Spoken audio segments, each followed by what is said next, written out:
ในการเขียนข้าวของผมนะครับผมได้ใช้ภาษาล้านนาเก้าเง่านะครับเขียนขึ้นมาก่อนนะครับเพื่อให้ได้เข้าถึงสำเนียงสำนวนล้านนาที่ดั้งเดิมนะครับก็เขียนไปแล้วก็จ้อยฮัมไปตัวนะครับต้องจ้อยฮัมไปตัวนะครับบางครั้งนี่มันจะภายในระหว่างวรรคนี่มันฉันทลักษณ์มันต้องตายตัวอยู่แล้วนะครับแต่บางครั้งภายในวรรคนะครับภายในวรรคประเภทภายในวรรคนี่นะครับเอาเขียนไปเพลินไปบางทีมันก็ได้นะครับเวลาเขียนนะแต่เวลาเขาเอามาจ้อยแล้วมันไปไม่ได้นะครับมันก็ต้องเปลี่ยนคำนะครับเพื่อให้มันฮัมไปมันเข้าทำนองหรือเปล่าอย่างเนี้ยนะครับมันต้องมีการปรับปรุงนะภายในวรรคตัวนะครับเพื่อให้มันจ้อยได้นะครับแล้วก็เอาไปเขียนเป็นภาษาปริวัติแบบที่2และที่3นะครับเพื่อให้คนอื่นได้รู้ได้อ่านตัวนะครับเพื่อได้ศึกษาอย่างเงี้ยนะครับลองมาติดตามเบื้องหน้าเบื้องหลังดูนะครับแค่เข้าเดือนเกี่ยงโลกเอียงเลี้ยงเลี้ยวแกนแบนเบลลำลูเงียงนี้ตะวันเปลี่ยนทิศเบี่ยงบิดวิถีโกงวงลีล่องไปต่างไตฮอนหนาววาวเรื่องป่วยไข้ก่อนเดือนยี่ย้ายพายเพี้ยนฮ้อนหนาวฝนปะปนจนเลี้ยนบ่หูว่าหน้าไหนเดินเร็วเลิศล้ำ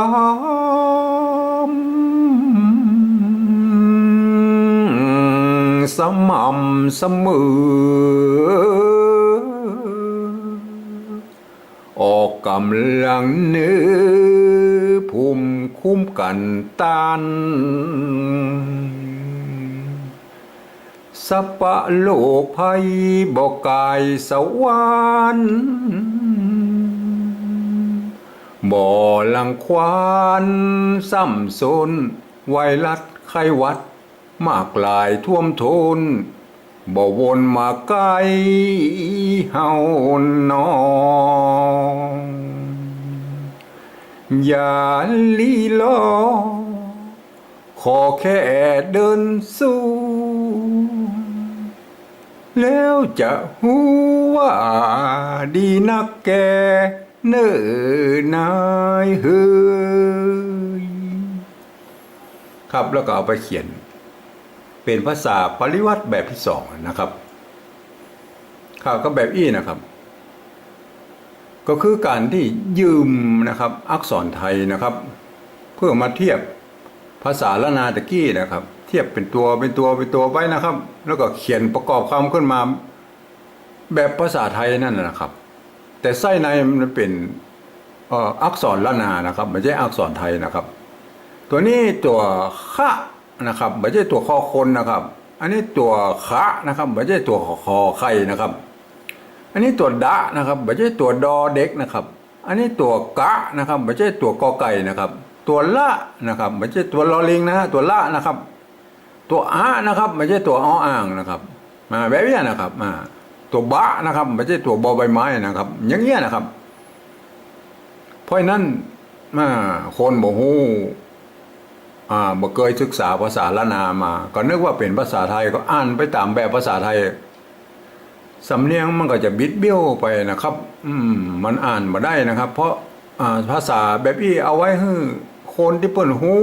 ได้เรียนภาษาละนาได้อ่านนะครับสำหรับคนที่บ่ได้เรียนมานะครับภาษาละนาอยากไปโดยเปิ้นเหมือนกันมาทั้งเพศครับเฮามาแปลงเป็นภาษาปริวัติแบบที่3นะครับ ก็คือการที่เอาภาษาไทยนะมาเขียนตามสำเนียงตะกี้นะครับสำเนียงจ้อยอย่างเงี้ยได้ยินเสียงยังไงบันทึกไปตามนั้นนะครับอันนี้คือคัดลอกแบบคัดแบบสองมาก่อนนะครับทีนี้เรามาแปลงมาเป็นแบบสามนะครับปริวัติแบบสามนะตามสำเนียงกำอู้นะครับ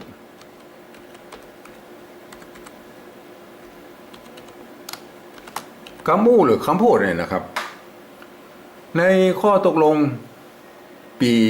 28นะครับการปฏิวัติภาษาล้านนาในปี28เนี่ยเปิ้นอนุญาตให้มีแบบสามนี้นะครับก็คือการที่เอาภาษาไทยนะครับมาสะกดเขียนไปตามเสียงที่ออกมานะครับเสียงออกมาอย่างใดกำอู้ออกมาอย่างใดเอาภาษาไทยสะกดไปตามนั้นนะครับแต่มันก็ยังมีข้อยกเว้นอยู่หลายประการเหมือนกันนะถ้าเราจะเพื่อมันได้เข้าสำเนียงที่แน่นแฟ้นนะฮะก็ลองมาติดตามดูนะครับผมจะลองแปลงให้ดูนะแล้วจะอธิบายไปเรื่อยๆนะครับไอ้สีแดงๆนี้นะครับ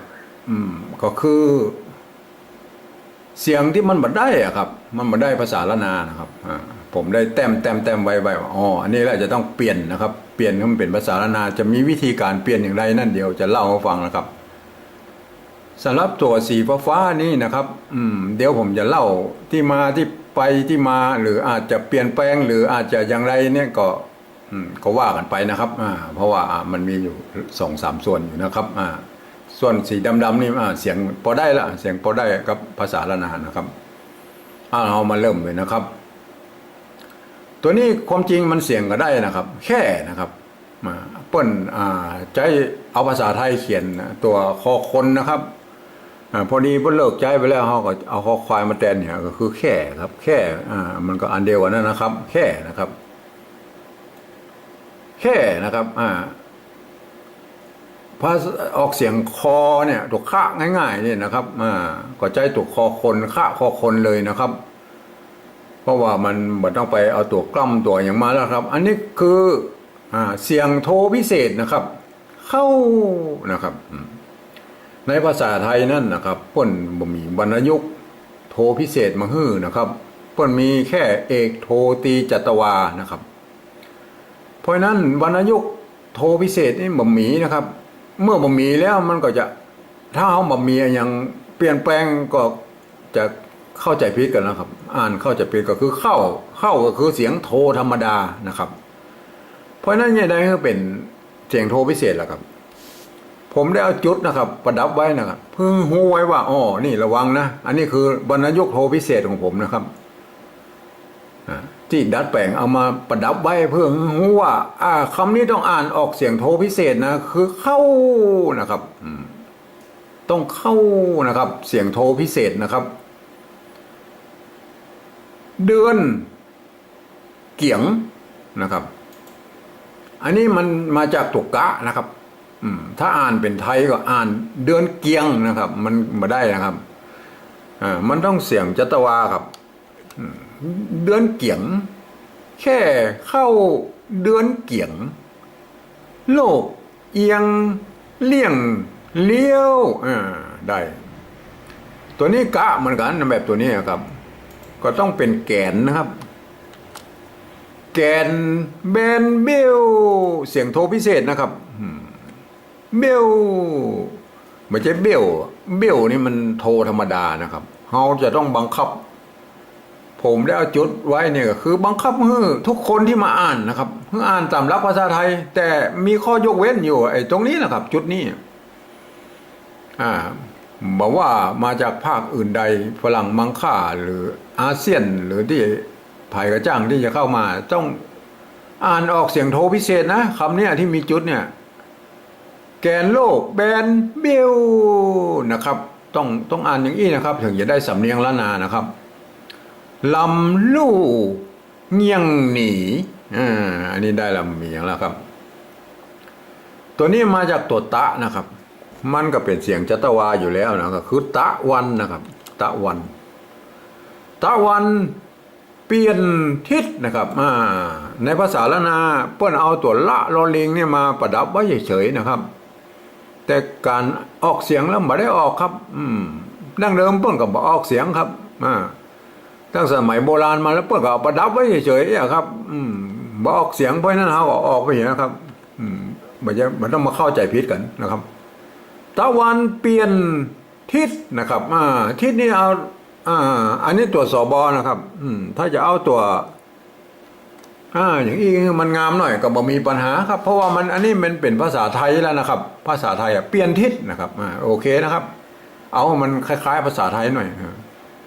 คือมันงามหน่อยเบี่ยงบิดนะครับอันนี้มันบิดบิดเสียงเอกนะครับเพราะนั้นเราต้องให้มันเป็นบิดนะครับใส่ไม้จัตวาเข้าไปบิดนะเบี่ยงบิดวิถีอันนี้มันตกกะนะครับกะเสียงตรีนะครับก็โก้งนะครับโก้งเขาบอกเมื่อเอาเป็นภาษาไทยมันต้องเอากอไก่มาเขียนนะครับเมื่อกอไก่เขาก็ใส่ไม้ตรีเข้าไปเนี่ยคือโก้งนะครับโกงกงโก้งโก้งกงนะครับเพราะฉะนั้นตัวกอไก่ในภาษาไทยเนี่ยคืออักษรกลางนะครับกจดตดตปปอนะครับอักษรกลางพันได้กู้เสียงนะครับในตามหลักภาษาไทยนะโก้งวงลีนะครับตัวนี้ออกเสียงรอนะครับไม่ใช่วงฮีนะครับวงฮีมันก็บเปิงครับวงลีโก้งวงลีล่องอันนี้คือตัวป้านะครับถ้าคนหมูเรื่องมานั่นมาก็จะอ่านว่าไพนะมันตัวป้าครับมันต้องอ่านว่าไปนะครับไปล่องไปตางนะครับตางใต้นะครับตัวต้านะครับตางใต้เสียงโทพิเศษแล้วครับโทพิเศษนะใส่จุดเข้าไปล่องไปตางใต้มันใต้เลยนะมันโทพิเศษนี่มันเสียงสวรรค์นะครับเสียงสวรรค์ฮ้อนนะครับตัวนี้มันตัวล่าเห็นไหมฮะออกเสียงฮ้อนนะครับบอลร้อนบอลร้อนไปต่ำออกเสียงฮ้อนนะครับสำเนียงเหนือฮ้อนหนาววาวเรื่องอันนี้ไม่เฮืองนะมันไม่เฮืองนะฮะมันเนี่ยนะตัวก็ต้องระวังนะตัวละรอเรือเนี่ยนะครับมันเป็นเรื่องนะครับเป็นเรื่องวาวเรื่องป่วยไข้ตัวนี้มันเป็นออกเสียงรอนะครับป่วยไข้โทพิเศษนะครับไข้ก่อนเดือนตัวนี้ตัวญะนะครับออกเสียงงี้ตัวยอนะครับงี้นะครับงี้เห็นไหมฮะอันนี้ตัวอยนะครับออกเสียงยอยักษ์ไทยนะครับเดือนงี้ใหญ่ยอนะครับใหญ่นะครับเดือนงี้ใหญ่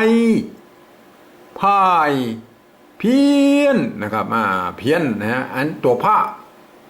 ในภาษาล้านนาที่แท้จริงคือตัวนี้นะครับตัวพระแต่ถ้าสมมติว่าอย่างคือมันงามหน่อยก็บอกมีปัญหาครับเพี้ยนมันเป็นภาษากำอู้ครับเขียนอย่างได้ก็ได้ครับเขียนอย่างได้ก็ได้คือมันออกเสียงได้ตรงกับเสียงกำอู้ตะกี้นี่นะครับ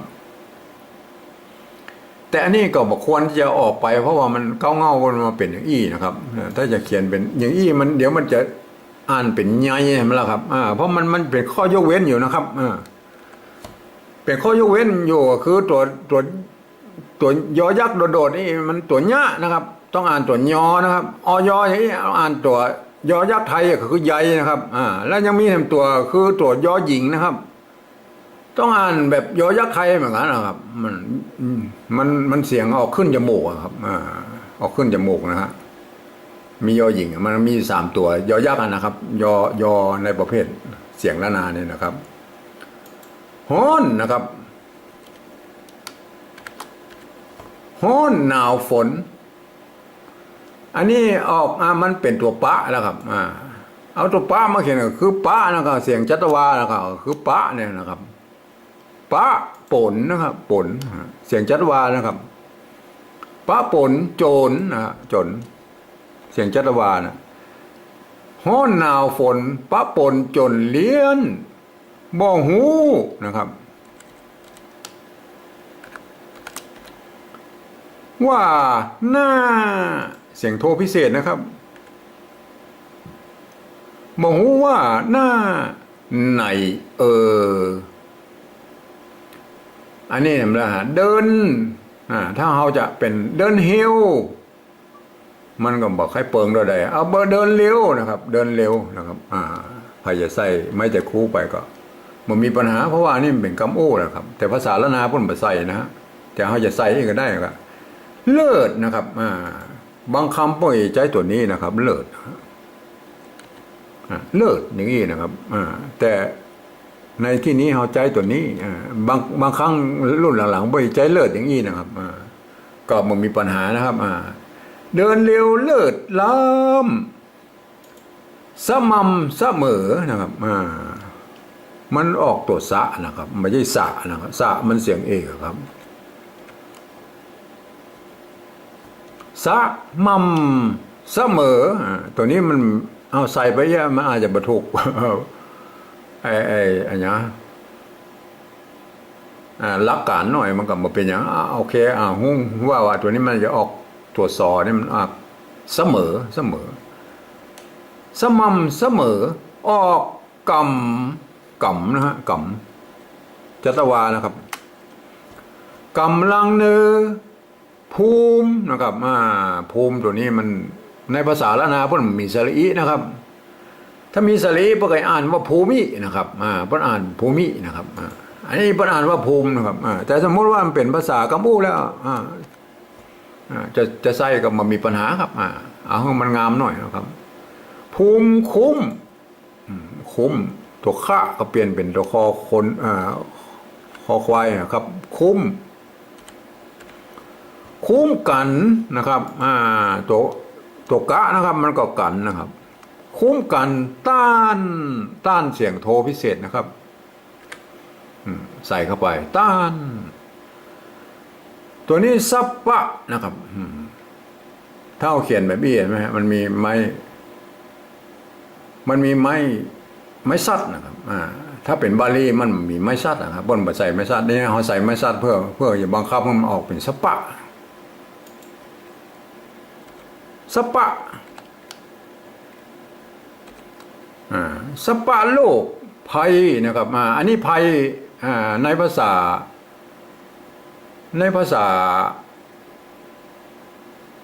ละนาป้นมีสไลด์ภัยป้นเขียนอีกนะครับแต่ถ้าสมมติว่าเขาจะเขียนอีกก็ได้มันมีปัญหานะครับโลกภัยนะครับ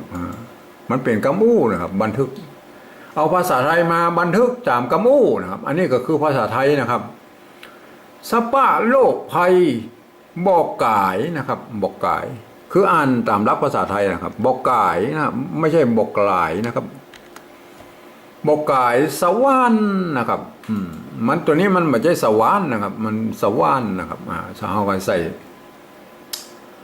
ส่ฟูลสต็อปไปเนี่ยใส่จุดนะครับเพื่อหูบังคับเพื่อมันนี่คือเสียงโทรนานะคือสวรรค์บ่ลังควานบ่หังควานมันก็หังควานมันก็บ่ใครเปิงเท่าใดนะสมัยบัดเดียวมันสำเนียงมันออกเป็นบ่ลังควานนะครับบ่ลังควานซ้ำโซนนะครับซ้ำโซนไวรัสนะครับมันอ่านไวฮัดก็บ่ได้เพราะอันนี้มันเป็นภาษาเทคนิคของฝรั่งเพิ่นไวรัส